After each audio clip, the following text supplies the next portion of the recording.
The engagement at Stalingrad stands as the most protracted military confrontation for the city throughout the entirety of the war. Over the course of this 7-month crucible, both belligerent forces sustained casualties exceeding 1 million individuals. It is universally recognized, and justly so, as a pivotal turning point in the broader context of the Second World War.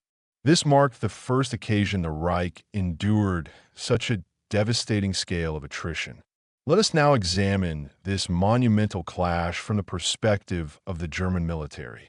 While situated at his command post in occupied Ukraine, Adolf Hitler affixed his signature to Directive No. 41. This directive delineated the principal objectives of capturing Rostov and Stalingrad, followed by the subjugation of the oil-rich territories of Baku. Following the commencement of hostilities, Germany's access to petroleum resources was severely curtailed, with the majority originating from Romania. Both the Supreme Command and Hitler himself fully appreciated the critical importance of oil in modern military endeavors, prompting Hitler to decree the formulation of a strategy to seize the Soviet Union's oil reserves. This ambitious undertaking was assigned the codename Operation Blue, envisioned as a decisive second thrust aimed at achieving ultimate victory in the East, following the setbacks suffered during the Moscow engagement. Germany was determined to finalize its initial endeavors and realize the strategic aims of Operation Barbarossa by the close of 1942. In the process of devising the plan for this new campaign, Hitler made the crucial decision to forego a renewed assault on Moscow, a course of action strongly advocated by the General Staff. Instead, he elected to concentrate Germany's primary military efforts in the southern sector. The Wehrmacht was thus tasked with the formidable mission of crushing Soviet forces in the Donbass and along the Don River, subsequently piercing through to the North Caucasus and securing the vital oil fields of the North Caucasus and Azerbaijan. Hitler maintained that, deprived of a consistent source of oil, the Red Army would be rendered incapable of sustaining active combat due to fuel shortages. Concurrently, the Wehrmacht required additional fuel reserves to facilitate a successful advance on Moscow. To execute this complex operation, Hitler ordered the division of Army Group South into 2 distinct formations, assigning each a singular and independent objective. Army Group A was directed to continue its push towards the North Caucasus, while Army Group B received its marching orders to penetrate to the Volga River, capture Stalingrad, and sever key supply lines and communication routes.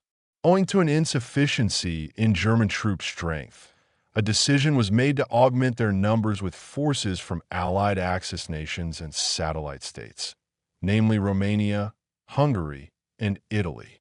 This decision proved to be Hitler's initial strategic miscalculation, as the Allied contingents lacked the necessary training and equipment for the harsh realities of warfare on this particular theater. On July 17th, the conflict commenced, marking the beginning of the Battle of Stalingrad. German forces began their advance. It took the Sixth Army nearly a full month to establish a firm grip on the territory west of Stalingrad. The campaign was already deviating from its intended trajectory. The Germans were incurring losses far exceeding projections, yet the Sixth Army remained merely dozens of kilometers from Stalingrad. Simultaneously, the 4th Panzer Division, positioned to its south, pivoted northward to lend assistance in the capture of the city. Meanwhile, Army Group A continued its deep thrust into the Caucasus, though its momentum began to wane. The morale of the soldiers remained high, fostering a belief that the campaign in the east could culminate in the enemy's capitulation, allowing them to return home. This optimistic outlook, however, was predicated on a strategic misjudgment concerning the locus of the next German offensive. Joseph Stalin was compelled to issue an urgent directive for a robust defense of the city bearing his name. And he did so in his characteristic resolute manner. On July 28, 1942, Stalin issued Directive No. 227, famously known as "not a step back." This order emphatically demanded an intensification of resistance and the unequivocal halting of the enemy's advance by any means necessary. The directive stipulated the implementation of the most severe measures against any individuals exhibiting cowardice. The intent was to ensure that the imperative of this order reached every single soldier, emphasizing the dire consequences of any perceived dereliction of duty by commanders and political officers. While the German army was penetrating deeper into the Soviet interior during August, the Luftwaffe initiated an aerial bombardment campaign aimed at reducing the city to rubble. Approximately 1,000 aircraft sorties systematically decimated Stalingrad, leaving it in ruins. Between 40,000 and 90,000 individuals, overwhelmingly civilians, perished in the onslaught. More than 80% of the city's structures were obliterated. Nevertheless, Stalingrad was destined to serve as a formidable bastion for the Soviet army. In September, the Wehrmacht launched a full-scale offensive along the entire front in a determined effort to seize Stalingrad. The defensive line, however, proved incapable of withstanding the relentless German onslaught. Though the Soviet forces ultimately yielded ground, the duration of their determined resistance proved to be critically decisive. The expectation of capturing Stalingrad through a swift, surprise attack was thus irrevocably shattered. The valorous and self-sacrificing defense mounted by the Russian soldiers in the engagements for the heights west of the Don River succeeded in delaying the Sixth Army's advance to such an extent that it provided ample time for the systematic organization of Stalingrad's defenses. Soon after, Red Army soldiers were compelled to retreat into the urban sprawl, engaging in street-by-street combat. The Germans, advancing further, inflicted heavy casualties within the city. The close-quarters fighting, often hand-to-hand, played directly into the hands of the Red Army soldiers. German air and artillery power were severely hampered, unable to operate at full capacity due to the grave risk of friendly fire. Despite their slow and painstaking progress, the German forces ultimately pushed the enemy back towards the Volga River. On the morning of October 14th, the German Sixth Army launched a final, decisive assault on the Soviet bridgehead situated near the Volga, a push supported by over 1,000 aircraft from the 4th Luftwaffe Air Fleet. The concentration of German troops on this narrow front was unprecedented, spanning a mere 4 kilometers. 3 infantry divisions and 2 tank divisions spearheaded the advance. Soviet units fiercely defended their positions, bolstered by artillery fire from the eastern bank of the Volga.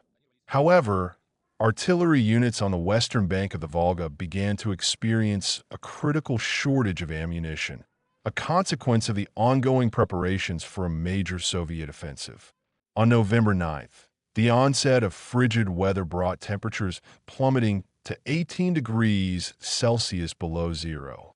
Just as had occurred a year prior, the Germans found themselves facing capture due to a lack of adequate warm clothing.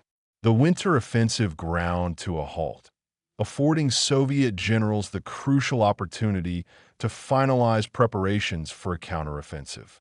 Operation Uranus commenced on November 19th, involving over 1 million Red Army soldiers. Merely 3 days after the operation's launch, Paulus's Sixth Army found itself encircled along the riverbanks, with Romanian and Italian forces rapidly withdrawing. Paulus submitted a request to break out of the encirclement, but Hitler unequivocally forbade any thoughts of retreat, assuring them that Germany would provide essential supplies via air and would, if feasible, launch an immediate operation to relieve the pressure. On December 12th, German forces, comprising battle-weary units, initiated Operation Winter Storm with the express objective of extricating the Sixth Army from its encirclement. However, due to reinforcements drawn from the General Headquarters Reserve, the operation ultimately failed and the encirclement remained intact. Meanwhile, within the besieged confines of Stalingrad, units of Paulus's German army successfully repelled Soviet attempts to breach their defenses. Nevertheless, owing to severe supply shortages, the army began to experience a critical lack of ammunition and provisions.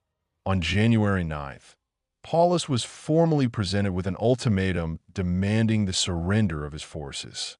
Following its rejection, a large-scale offensive was launched as part of the operation. The encircled army was bisected into two segments and subsequently captured. Paulus, defying Hitler's explicit instructions, chose not to take his own life and was taken prisoner, subsequently collaborating with the Soviet Union. Over 90,000 German soldiers were also captured. The primary reasons for the German defeat at Stalingrad can be attributed, most significantly, to Hitler's critical misjudgment in depending on the Allied troops from Italy, Romania, and Croatia. Faced with even a moderately strong attack, these forces proved incapable of sustained resistance, quickly breaking and leaving their flanks exposed. This tactical vulnerability directly led to the encirclement of the Sixth Army. Furthermore, Hitler compounded his errors by forbidding any retreat. While such an order might have prevented the fall of Stalingrad in the short term, it resulted in the loss of up to 300,000 soldiers who, had they survived, could have significantly influenced the subsequent course of the Eastern Campaign. Following this monumental victory, the USSR commenced a series of offensives, liberating its occupied territories all the way to the subsequent Battle of Rzeszów. And that concludes this account. We invite you to explore the Normandy landings from the German perspective and understand why Germany did not launch an offensive against Switzerland. We extend our sincere gratitude to all who contribute to the production of new videos. Your support is greatly appreciated, and we encourage you to subscribe to the channel and like our content. If you found this video engaging, please share your thoughts in the comments section, suggesting topics for future productions.